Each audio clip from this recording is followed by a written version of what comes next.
What do you believe? Realize that's a fairly open-ended question, but what do you believe? I think the best answer to that question is another question. About what? What do I believe about what? What do I believe about the weather? What do I believe about the traffic?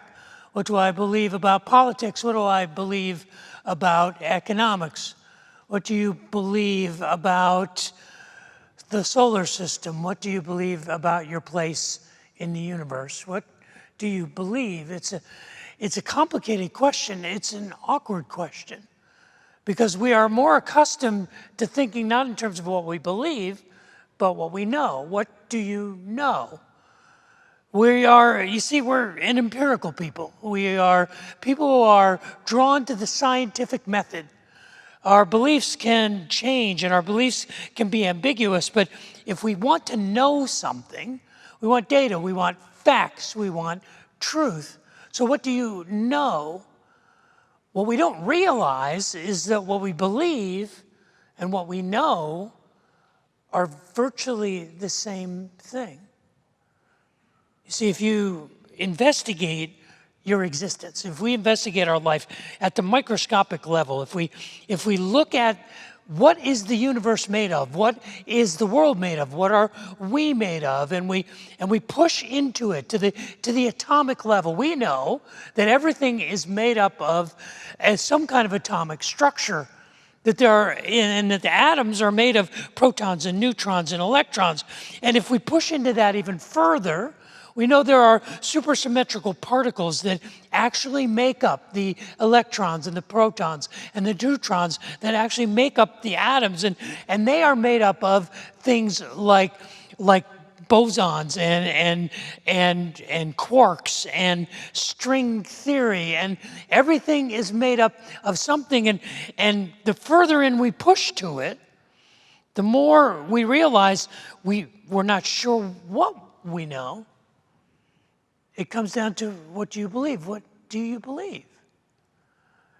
If we step out of ourselves, if we step out of our planet, if we step beyond our planet, outside of our solar system, if we step outside of our galaxy, the Milky Way galaxy, if it's possible to imagine ourselves outside at the very edges of time and at the edges of space, at the edges of the universe, we realize that there's so little that we know that all that is left is what we believe, even though we are people who are enamored with and build our lives and our understanding on scientific method. When we get down to it, we ask ourselves, not just what is the universe, but why? And that's what empiricism teaches us. The scientific method teaches us to ask, why? Why does this happen? Why is it this way? We are students of cause and effect. But if we press into the equation far enough, we come to what caused the uncaused first cause. And what we find at the end of our investigation, no matter how microscopic or how macroscopic, we wind up with the question, not what do we know, but what do we believe? I would challenge you to read any article by any agnostic or atheistic scientist, Neil deGrasse Tyson or Carl Sagan, and not be able to follow their argument without hearing them say, this is what we believe. We believe that this is true. What do you believe? What is belief? What is the nature of faith? It is intrinsic, it is essential for our understanding of our own existence, of the universe that we live in. Faith is such a significant topic that I want to invite you to investigate it in depth. I want to invite you to come back on Wednesday nights. We're going to spend the fall investigating what is our faith made of? What does it mean to believe? And I want to invite you to consider adding to that investigation a gathering on Wednesday nights. And I know that you are hyper busy. Everyone's Everyone's life is filled to the margins. I know a lot of people that have no margins. You're coloring outside of the lines. And I wouldn't invite you to consider coming on Wednesday night if I didn't think it was valuable enough that it would actually contribute to the emotional and spiritual health of your life. Because I know how jammed up we all are. But on Wednesday nights, we're going to come together and we'll feed you. We'll have food at 5:45. If you sign up online and let us know you're coming, we'll have food for you so you can feed your family for just a couple of dollars. It's a tough deal to beat. If you can get here, we'll have food for you, and we'll hang out and we'll eat until about 6:30. At 6:30, we're going to take our kids and we're going to gather together with our children to have a time to cultivate their faith. Over the course of the fall, it'll morph into a rehearsal for the big Christmas pageant. But in the weeks before that, it's an opportunity for our children to study more and to learn more and to ask more questions about their faith. In the world of all of the hours that are poured into our children, I think it's worth it to give them at least one more hour a week where they investigate, where their faith is developed, where an investment is made into what they believe. And while our kids are having a time to grow in their faith, we're going to come together and we're going to have a gathering. And I'm going to tell you all the stuff I didn't have time to tell you today.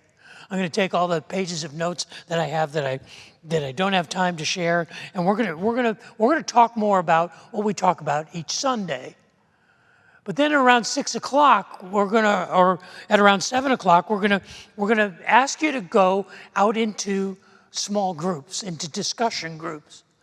Actually take the time to be with people to talk about our faith. And we're going to have men's groups and women's groups. We're going to have young adult groups. We're going to have singles groups. We're going to have couples groups. We're going to have drop-in groups. Our students will have groups. And so it's an opportunity to learn from each other and to teach each other about our life of faith. And we'll have those discussions for about an hour, and at 8 o'clock, you got to go get your kids, and at 8:30, we're locking the doors and turning off the lights. You don't have to go home, but you can't stay here. Now, if you're not that interested, by the way, in being a part of that discussion group at 7 o'clock, you can always join the choir. The choir rehearses down in the chapel. It's one of the healthiest community groups we have in our church. They don't just sing together, they actually care for each other, and it's a very healthy community. And as Carlton Dillard likes to say, if you can sing in the shower, you can sing in the choir. And so maybe rather than be a part of an intentional discussion group, you'd like to go worship together with others in part of the choir. But I encourage you to consider coming on Wednesday nights. And I wouldn't ask you if I didn't think it was worth the time. Because it's in those conversations that I think we really understand, we really begin to formulate, what do we really believe? We're going to focus this fall, for between now and Thanksgiving, on one chapter from the Bible. It's one chapter from the New Testament, from the book that is called the book to the Hebrews. Hebrews chapter 11. It is often referred to as the Hall of Fame of Faith.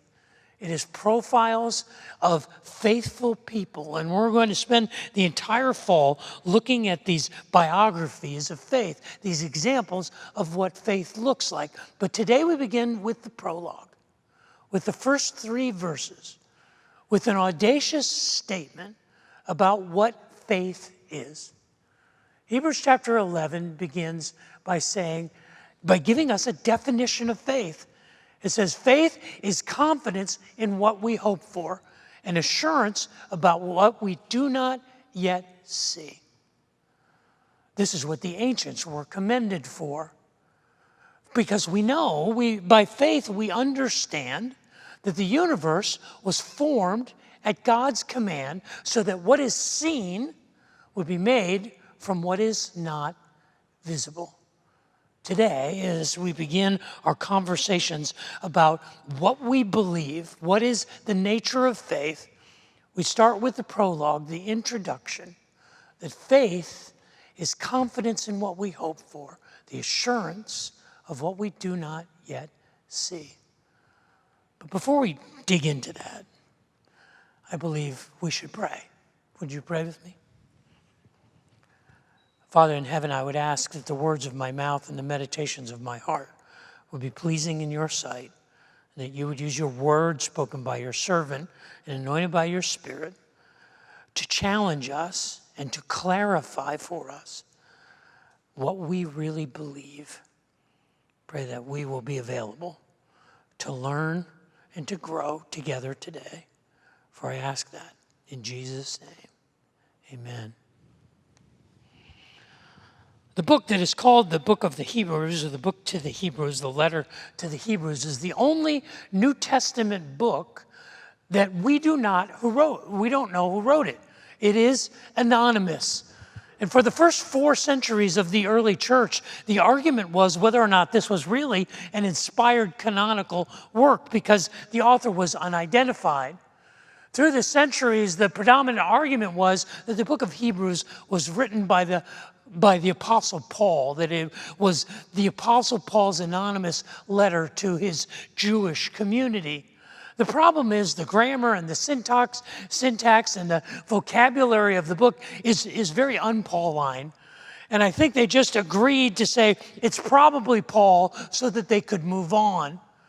But there were other people in the early church who believed that the book of the Hebrews was written by one of the other earlier disciples, like Barnabas or Apollos or Silas or perhaps even Luke.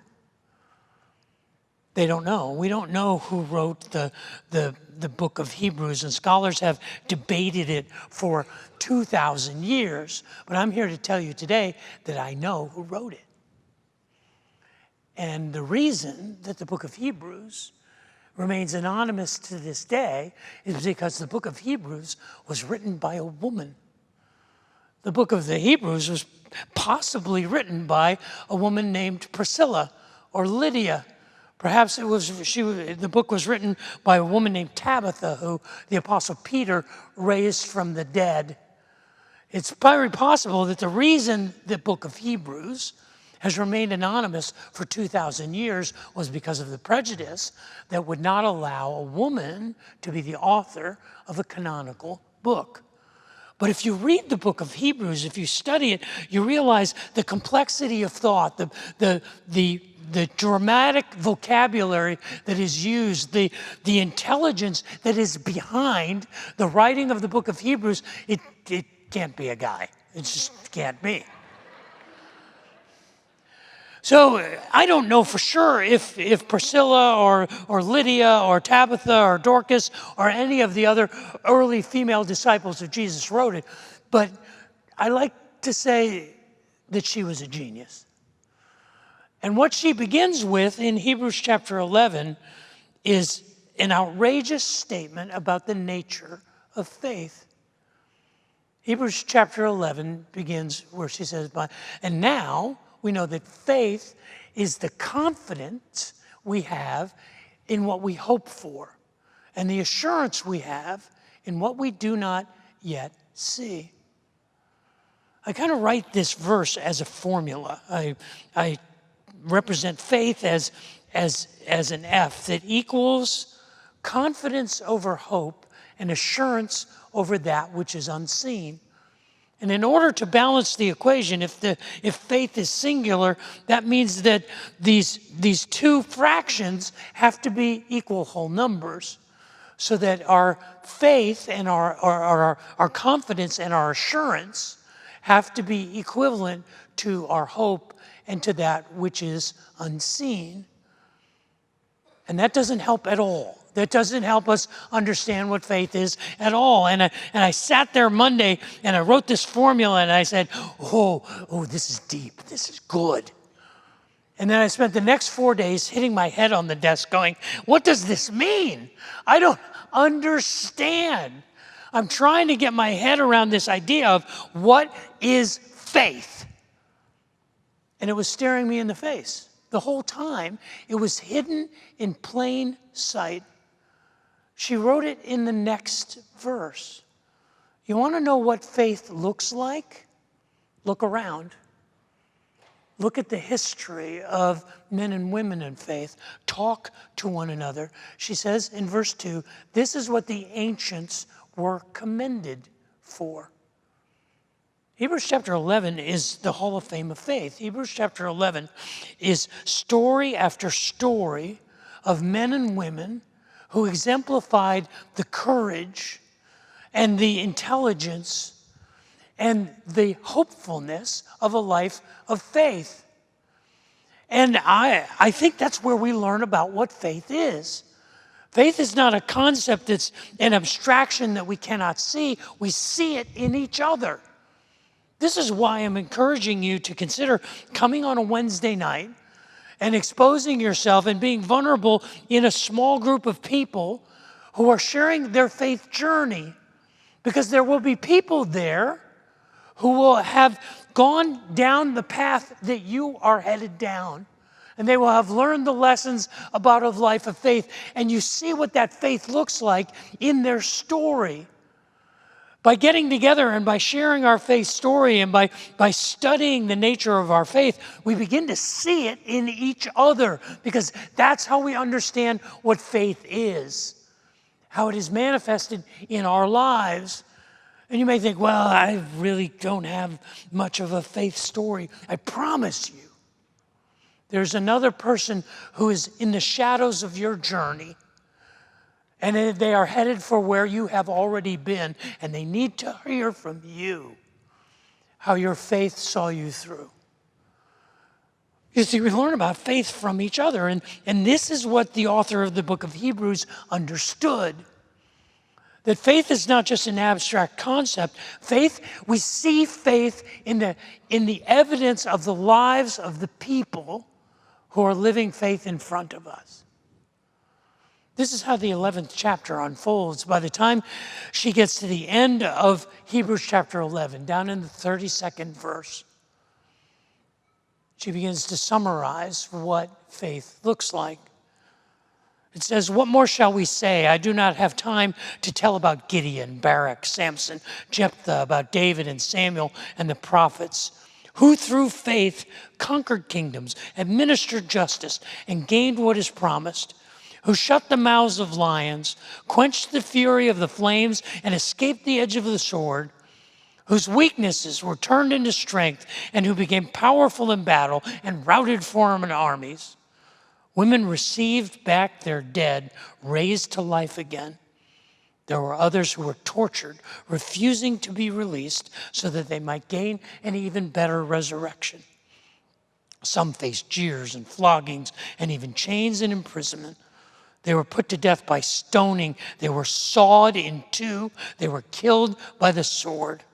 They went about in sheepskins and goatskins, destitute, persecuted, and mistreated. The world was not worthy of them. They wandered in deserts and mountains, living in caves and in holes in the ground. And then in verse 39 and 40, it explains why. These were all commended for their faith, yet none of them received what had been promised. Since God had planned something better for us, so that only together with us would they be made perfect.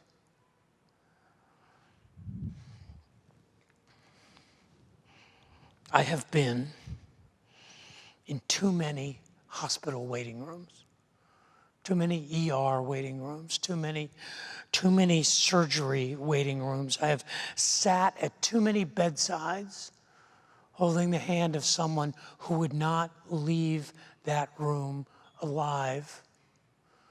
I have prayed prayers with people in funeral homes planning the celebration of the life of someone who was precious to them.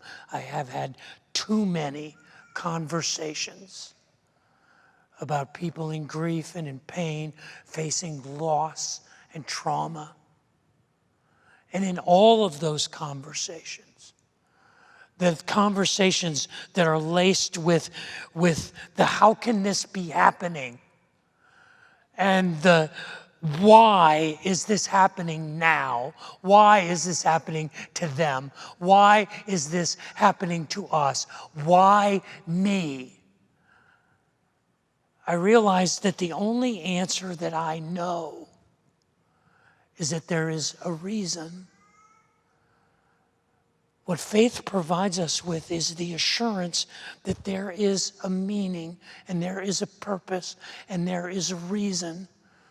We may not know that there is one, but the author of the book of Hebrews understood that each of us living our life of faith is a lesson for each other, that it is not hopeless and it is not meaningless.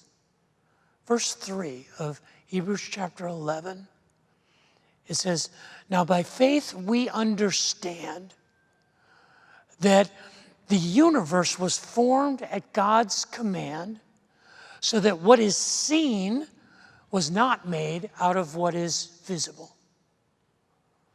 We understand that God designed the universe intentionally with meaning and purpose. It's not hopeless, it's not arbitrary, it's not chaos.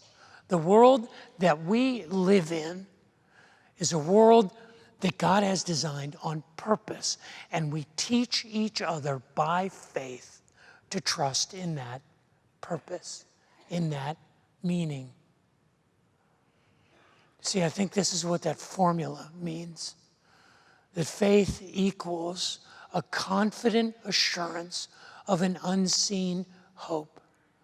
When we see that lived out in each other's lives, that's what faith is. Faith is the person who, in the midst of the uncertainty and the injustice and the unfairness of life, is able to say, I still believe. This is what Hebrews chapter 11, verse 1 defines as faith. Faith is the confidence in what we hope for, the assurance of what we do not yet see. And we learn about faith from each other. That's why I want to encourage you to come on Wednesday night to share your faith story, because I am convinced that there are others who need to learn what you have learned, who are traveling the path behind you, and you can encourage them in their faith journey. I would invite you to join us on Wednesday nights at 5:45 for our meal, and then for our time to review the passage in Hebrews, but most importantly, for the time when we gather together to share our stories of our journey of faith. Because this is where our faith is made real, in our conversations with each other, in sharing our journey. When we say, what do we know? What is it that we know? And we ponder the questions of our existence and the questions of the universe. When we are empirically trained to say, why does this happen and why does this happen? And to search for the cause and the effect and the ultimate reason for things. It's not when we ask, what do we know, that we find the answer. It's when we ask, what is it that we truly believe? So I leave you with the same question that we began with. What do you believe? See you Wednesday.